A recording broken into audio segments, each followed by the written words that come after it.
Good morning. Thanks for welcoming back, I think now for my third time in front of this group. I'd like to open with a few quick comments and then quickly to your questions. European Command faces dense defense and security challenges across our area of responsibility, which collectively represent, quite frankly, a strategic inflection point.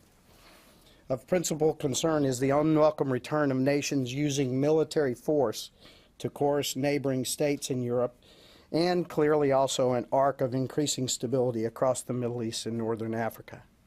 The ongoing conflict in Syria and Iraq is further destabilizing the Levant and the Middle East, where undergoverned spaces in the Sahel and the Maghreb continue to present a complex array of security and humanitarian challenges. Far from being whole, free, and at peace, violence in Eastern Europe and along Europe's periphery represent a threat to the transatlantic and United States security. Strategically, EUCOM is at the nexus of three major global issues today: a revanchist Russia, support to CENTCOM and the counter-ISIL coalition, and supporting U.S. government efforts through USAID and AFRICOM to prevent the spread of the Ebola virus disease. To our benefit, Europe is home to our most stalwart and capable allies and partners, and our principal collaborators in promoting global security. Only by working closely with the NATO alliance and our partners in the region can the U.S. adequately, effectively, and quickly address the shared security challenges facing America's vital national interests. Accordingly, EUCOM will continue to protect the homeland and U.S. interests with a credible capability to assure, deter, and defend, while shaping the theater and enhancing our joint and combined ability to respond to an increasingly complex security environment. A great example of this is our commitment to Operation Atlantic Resolve and our air, land, and ground presence in Eastern Europe. The 1st of the 1st Cavalry Division is in the Baltics and Poland, working and training alongside our alliance partners and noteworthily with Abrams tanks and Bradley fighting vehicles, a first for many of these countries. Before I take your question, one only needs to look at the reporting you all generate to see the relevance and critical need of our forward presence in Europe. This forward presence has secured, with our NATO allies, a more secure, prosperous, and stable Europe, a robust transatlantic economic partnership, and improved U.S. security and prosperity. With that, I'm ready to go to questions. Sure. Hi, Chris Carroll from Stars and Stripes. I'm going to start off with a question about basing both U.S. and NATO. Could you fill us in a bit on where the deliberations are as far as U.S.-based consolidation in Europe? Is that going ahead? Is it on hold? And secondly, with NATO, the staging bases, where are those going to be, and sort of what is a timetable for those? So where are we on the European consolidation effort? That process is ongoing. The results should be out soon of our first round and looking at what we'll do. We have made our input to that, and frankly, as the European Command Commander, I see it as an opportunity, because we're talking about infrastructure now, not force structure. And there is infrastructure consolidation that we can do, and that cuts down fixed costs that I would rather not have to spend. And so we have supported the effort. We think the effort is proceeding in a way that supports our mission in Europe, and we look forward to that going forward. He had two parts to the question, if you'd give me a... Staging. You bet. So the second piece is that clearly as a part of the Wales Summit and our adaptation, long-term adaptation in Europe, we will be making some changes to how and where we have NATO forces rotationally throughout our alliance. And the deliberation of how the U.S. will be a part of that, we've made our input, and that is being worked on now by the staffs, and it's really too early to talk about the exact details of what will happen, except for that our voice has been heard, and I believe that our ERI is a great opportunity to reinforce that process. Is there a timetable on the U.S. basing report? I mean, do you know when that? I do not, no. Barb? Thank you for doing this, General Breedlove. Can I ask you to update your latest comprehensive thinking about ISIS and the security threat that Islamic militancy poses on a couple of key points? When you look at it, a couple of points. The threat of the lone wolf attack, the sense that ISIS, after several weeks of airstrikes, is actually increasing successfully its recruiting, and that effort to recruit people with European passports. Your worry that ISIS, the Khorasan group, can get non-metallic bombs made and potentially back through European security and onto the United States. Do you still believe, in your mind, your sense of it, that the Khorasan group remains a threat to Europe in that perspective? So a broad question. Let me see if I can pick it all apart. Clearly, ISIS remains a concern. As the European Command Commander and as the Supreme Allied Commander of Europe in my NATO hat, this is a problem because we have many nations who have multiple fighters in the area who are being radicalized, and then we're going to face them when we come home. So ISIS is a dual problem to us. First of all, it's a problem along our allies' border in Turkey. Second of all, it is a problem because the foreign fighters generated there come back to Europe. As you saw, we had one return to Belgium and do damage, and then quickly across the international border into France. This opened everybody's eyes to what is a big problem of we have to worry about them all, not just the ones nation by nation. So ISIS is a problem. The ability to generate lone wolf concerns has been on our radar for some time because these are the hardest to get after, the hardest to find. We are able to use networks to attack networks, but lone wolves don't plug into networks, and so it's a tougher problem. And you've seen some increased security across many of the European nations to be able to secure venues and events and things to address these lone wolves. The issue of recruiting is a real problem. I think that I sign up to a broad series of works and thought which says when we get moderate Muslim voices coming from the mosques that speak out against these atrocities that we see in ISIS and others, that will help us with recruiting. It's hard to address recruiting until we begin to address those hearts and minds, and I believe that that starts with those good, moderate voices of Muslims across not only Europe, but the United States and other parts of the world. To the Khorasan group, it's bigger. The threat that you mentioned about these technical capabilities, it's more than the Khorasan group. Clearly, there are other elements of Al-Qaeda and other threats that are looking for those ways to thwart Western defenses. And yes, they are still a threat. Can I just follow up?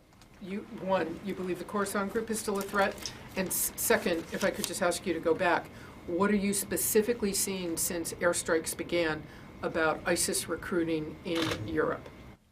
So I won't speak specifically to the Khorasan group. I think that's really something you should talk to Lloyd Austin about. I will speak broadly to, I think there is capability in a broad number of groups to try to get at these more technical attack streams. And so the body of work concerns me more than any one particular group of work. On recruiting? On recruiting, I mentioned, yes, I'm not going to tie recruiting to airstrikes. I don't think I have any indications that give me clear indication that has steepened or lessened the recruiting. Again, I think that the recruiting piece goes back to my original thought, which is we need to hear the voices of moderate Muslims and the mosques to really get at the hearts and minds of what provides this recruiting base. General, Craig Whitlock with the Washington Post. Last week, NATO reported that there had been a real rash of intercepts of Russian fighters and bombers in Europe. I wanted to ask you, has that continued in recent days? What's your thinking as to what's driving this, what the Russians are trying to accomplish? And Are you seeing similar incidents at sea? We saw reports about this mysterious underwater vessel near Sweden. Is there any connection to what's going on there? So yes, we have seen an uptick in these air actions over the past year or so. That uptick has not been demonstrative, but there has been a general increase in the number of these kinds of incursions. I think what is significant is that across history, most of these incursions have been very small groups of airplanes, sometimes singletons or at most 2 aircraft. And what you saw this past week was a larger, more complex formation of aircraft carrying out a little deeper and I would say a little bit more provocative flight path. And so it is a concern. These do not add to or contribute to a secure and stable situation, these kinds of demonstrations, and so they are problematic. But what I would tell you is that NATO reacted exactly as it should, and the response was swift, and we had an appropriate number of escort aircraft that intercepted from our air policing bases, and the situation resolved as it always did in a professional manner with professional intercepts by fully capable NATO defenders to escort the Russians while they were in the airspace. What do you think was driving it? What do you think the Russians are trying to accomplish with this? Well, my opinion is that they're messaging us. They're messaging us, you know, that they are a great power and that they have the ability to exert these kinds of influences in our thinking. And any events at sea that you're noticing as well, and any insights as to what was going around Sweden underwater? Right. So I'll not speak to the Swedish piece. I don't speak to intelligence data, so we'll just leave that at that. I have not seen more provocative actions at sea in the last few days, but if you remember, as we first started having the issues in Ukraine, we saw some increased and occasionally more provocative actions at sea, not only in the Black Sea, but off the north coast in the Baltics with one of our exercises up there, and even in the Pacific Command areas we had some actions at sea. So their reactions and their actions are sort of uniform across both land or in the air and at sea. General Phil Ewing with Politico. I'm staying with Russia. I want to ask you, please, about these reports that France will turn over to Russia this month the first of its 2 amphibious warships they're building for the Russian Navy.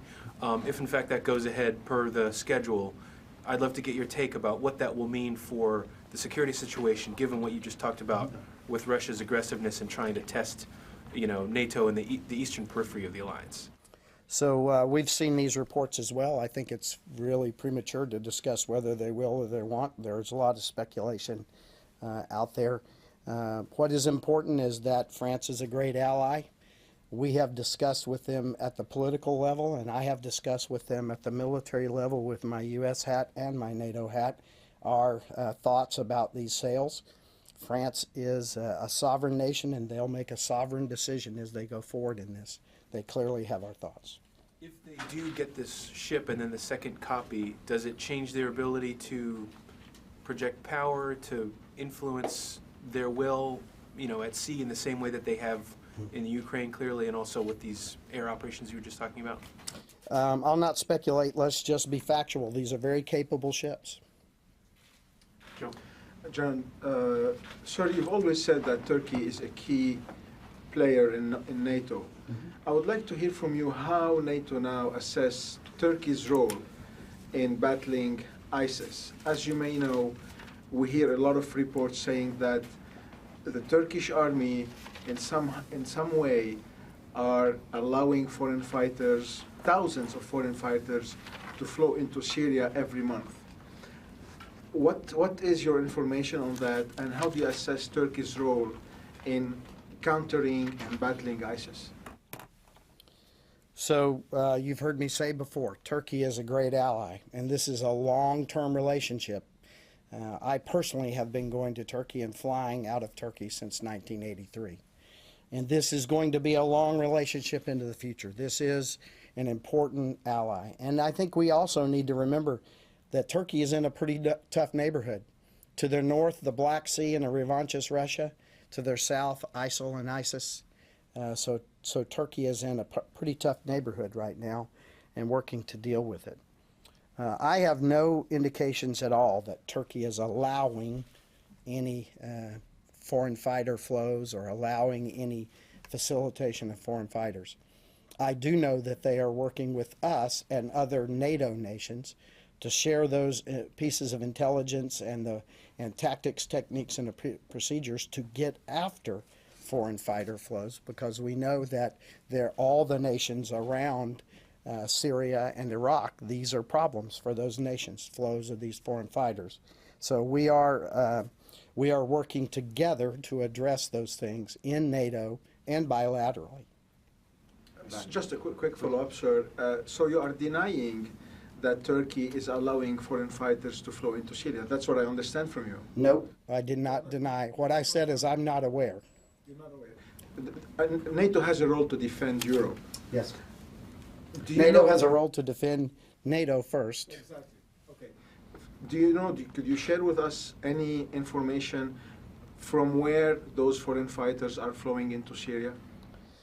Clearly, they're flowing from all around the world, to include this nation, are flowing into Syria. So foreign fighters are flowing into Syria from many nations and many vectors from the south as well. Middle back. General, Tony Bertuca, Inside Defense. Last week, DoD Comptroller McCord said the upcoming budget submission would reflect the new reality in Eastern Europe. Can you tell us what your budgetary priorities are for FY16 and, in terms of resources? What are you going to ask for? Maybe something along the lines of more troops or more permanently stationed equipment?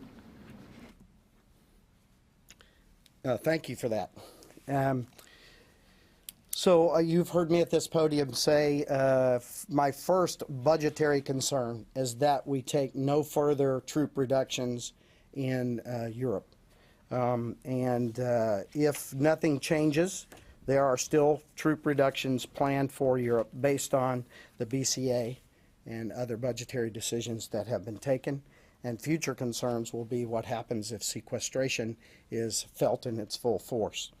So my first budgetary priority is to not further decrease forces in Europe, because I believe we're sized just right. As I said before, I think we have infrastructure that can be divested, but not force structure. We have it just right. In the current strategic context, we have it right. So my priorities beyond that are that because of the increased pressure that we feel in Eastern Europe now, and because of the assurance measures that we are taking in the Baltics, in Poland, in Romania, we require additional rotational presence. As I said, the first of the first CAV is there in a rotational basis now on top of our existing force structure. I believe there is a requirement for rotational forces in the future until we see the current situation begin to normalize.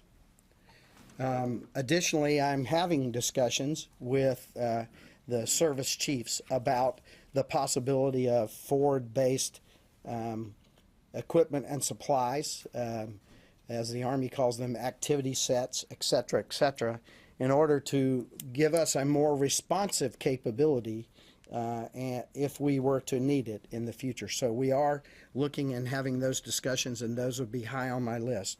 But the third piece may be the most important piece, and that is we need to refocus and continue to focus on our readiness. As you remember, during a couple of budget shutdowns in the past, we lost the ability to train for some time forward. That's opportunity lost that you can't build back immediately. We are still recovering from some of those challenges to our readiness, and so we'll continue to focus on the dollars that we need to exercise and train inside of our own services as a U.S. entity and with our partners and allies in NATO. General Andrew Till of Military Times. Briefly, following on Craig's question, in response to the more aggressive Russian-era operations, has EUCOM changed any of its force posture, particularly in terms of aviation assets? And also more broadly, just recently, it sounded like just a minute ago you indicated that you're talking to the chiefs about a significant increase in the rotational presence going forward beyond the uptick that we've seen over this calendar year. Is that accurate? Are you talking about a pretty significant increase in that rotational presence? Okay, let's address the last one first. If I said significant, maybe that's too big a modifier. I am looking for an increase in rotational presence.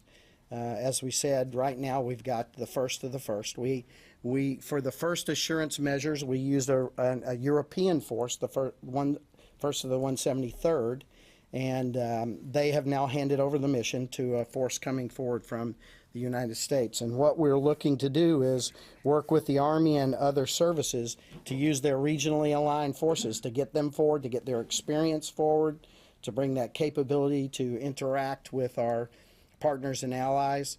I'm asking General Frank Grass to keep a strong pressure on our state partnership programs, which are absolutely key and essential to what we do in Europe.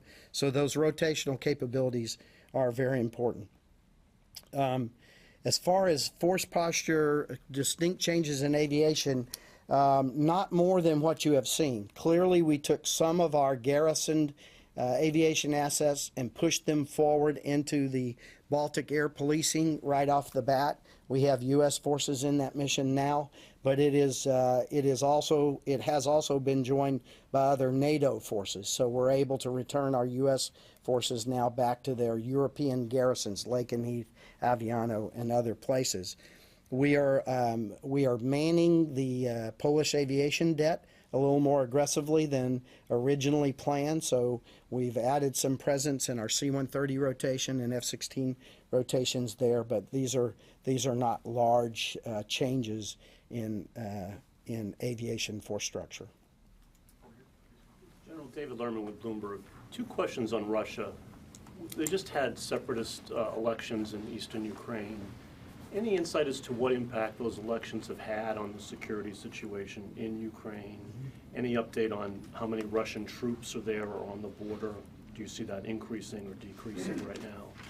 And then my second question, just to follow up on the air incursions, I assume when these things happen, you confer with your Russian counterparts on this and demand some kind of explanation for what's going on. Can you share anything about what explanation they give you for what they're doing?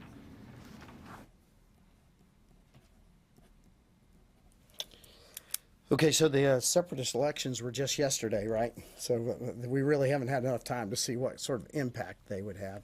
I think what we can say about those elections is, as you have heard before, I think from this podium, we don't recognize them, we didn't support them, we don't think that they're helpful, they're not in accordance with the Minsk agreements or in support of the Minsk agreements, and in the long term, these are not going to be helpful for the situation in eastern Ukraine. As far as troops on the border, no huge change actually since the last time I've reported to you. We still have somewhere around 7 battalion task groups on the Russian border. You have seen the reporting that some of those formations have moved closer to the border. We believe that was probably to bring some pressure on and make sure that the elections went according to the separatist plans. We'll look now to see if they pull back from the border into their previous border locations. The troops on 7 battalions, roughly how many troops are we talking? As I've said from this podium before, it's really hard to tell. We don't know the exact composition of these battalion task groups. They are differing depending on whether they're army or infantry, whatever. So I would rather not speculate on that border. But about 7 battalion task groups, and that's been relatively static now for some time. The only change we've seen is, as I said, over the past week or so, some of those forces left their border encampments and moved even closer to the border during the period of the election. And essentially what we see inside of Ukraine hasn't changed since the last time I talked to you as well. And could you, on the explanation of the... Well, your assumption is not a good one. We do not have those conversations. The Russians do routinely conduct these flights And we have mechanisms that can be used if the flights are unprofessional. If they're dangerously close, if the maneuvers are not done correctly, there are mechanisms by which we address those. But if the flight occurs in the airspace that these flights occurred in, and they are conducted professionally, which again, all of the last intercepts have seen professional, then we do not routinely talk about them. Sir, Yeah, please. General Cami McCormick from CBS Radio. If I could follow up on the Ukraine question, what militarily has changed since the ceasefire?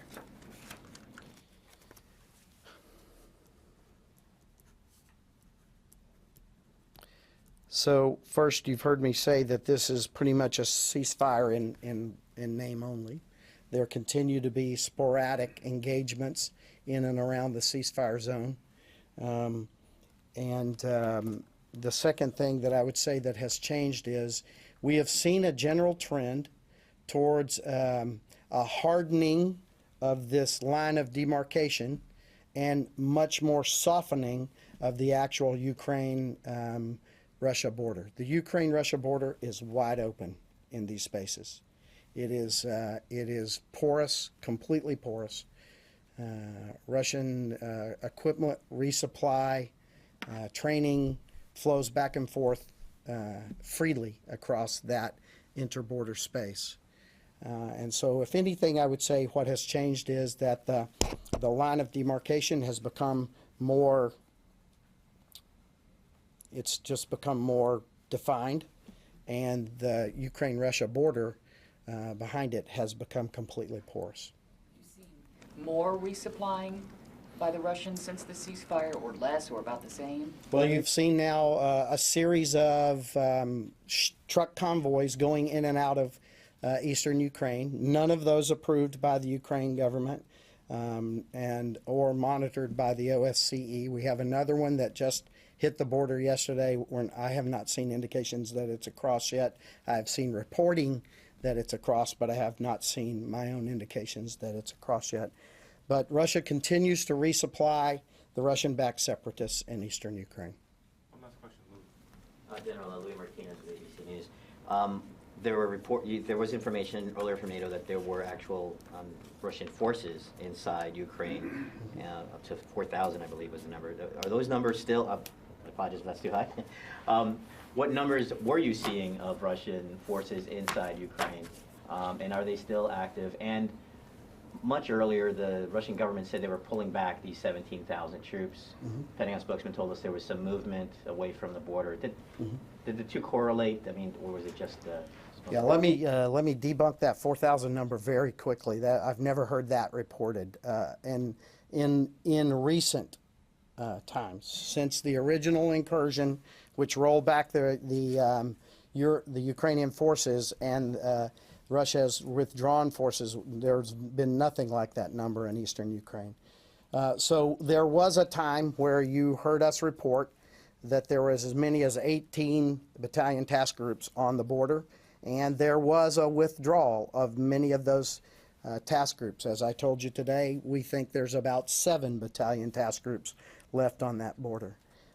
For some time now, we've been reporting about the same number of Russians inside Ukraine, and that is between 250 and 300 forces inside Ukraine. These are not fighting formations. These are formations and specialists that are in there doing training and equipping of the separatist forces. And that has been largely static now for some time, about 7 battalion task groups on or about the border, and somewhere between 250 and 300 actual Russian troops inside of Ukraine doing the training and equipping of the separatist forces.